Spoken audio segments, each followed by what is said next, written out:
मैं राधा दुबे सबको प्रणाम करती हूँ और एक बहुत पुराना भजन अपने दादी का सुनाने जा रही हूँ।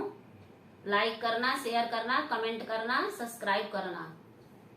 पनिया भरन गए सरयू के तीरवा, सरिवन मारा गईले ना हो, सरिवन मारा गईले ना। अंधी अंधा के हो करनवाय, अंधी अंधा के हो करनवा, सरिवन मारा गईले ना हो, सरिवन मारा गईले ना। आंधी अंधा के हो करनवाय, आंधी अंधा के हो करनवा, सरिवन मारा गईले ना।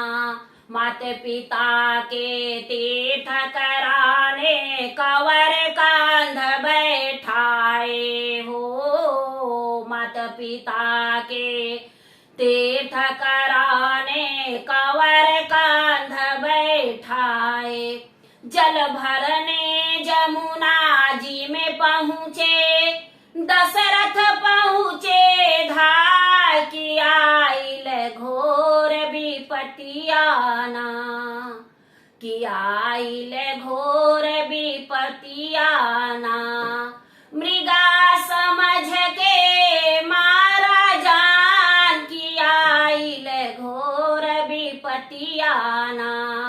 चुभा बाण सरिवन के तन में गिरे, धर्म फहराए हो। चुभा बाण सरिवन के तन में गिरे, धर्म फहराए।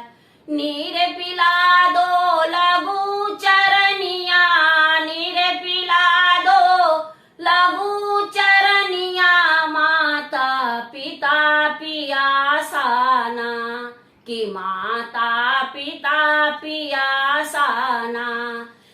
जल लेके दशरथ जी पहुँचे, आंधी अंधा के पास हो। जल लेके दशरथ जी पहुँचे, आंधी अंधा के पास। आंधी अंधा पूछन लागे, बेटा काहे मन उदास, की भूपति धरई चरणवाना।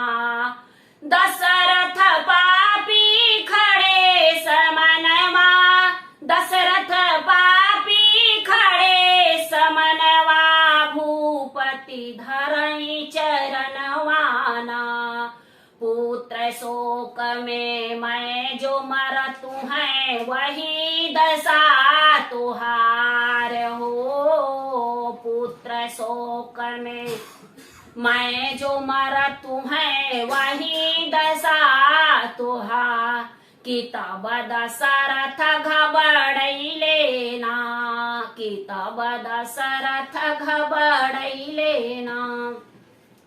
राम लक्ष्मण दोनों बन के जई हैं, राम लक्ष्मण दोनों बन के जई हैं। दशरथ मरई करे जाफार, कि तब तब सुधियाया वैना, कि तब तब सुधियाया वैना।